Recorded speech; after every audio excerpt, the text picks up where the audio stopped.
Décembre 1943. Le ciel d'Allemagne brûle. Des avions alliés traversent les nuages, chargés de bombes, et d'hommes qui savent qu'ils ne reviendront peut-être pas. L'un d'eux, un B-17 américain nommé Y-Old Pub, vient d'être frappé. Moteur en feu. Aile percée. Un équipage blessé. Aux commandes, le jeune pilote Charlie Brown, 21 ans à peine. Son d'explosion lointaine, respiration haletante.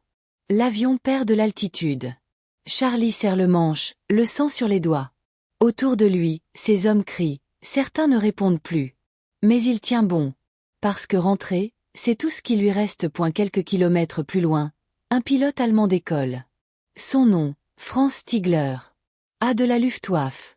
27 victoires à son actif. Ce jour-là, il n'a qu'un ordre, abattre tout avion ennemi qui survole le territoire. Il aperçoit bientôt le B-17, volant de travers, fumant, comme une bête blessée. Une proie facile. Franz s'approche. Mais en se plaçant à côté du bombardier, il voit. Musique plus douce, émotionnelle. Le cockpit déchiqueté. Les hommes à l'intérieur, couverts de sang, incapables même de tirer. Et le regard de Charlie, tremblant, mais vivant. Franz baisse la main. Il ne tire pas.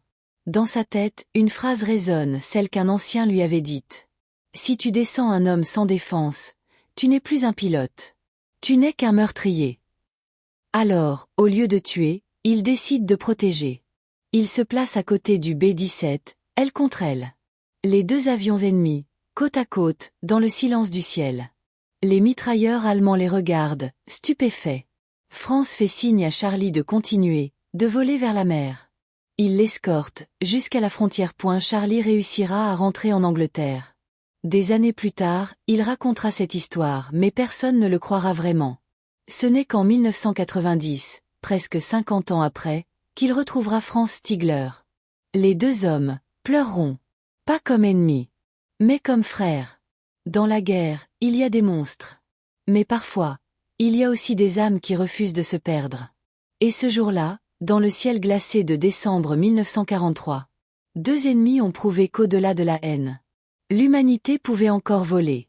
Puis, il lève la main. Un salut. Et disparaît.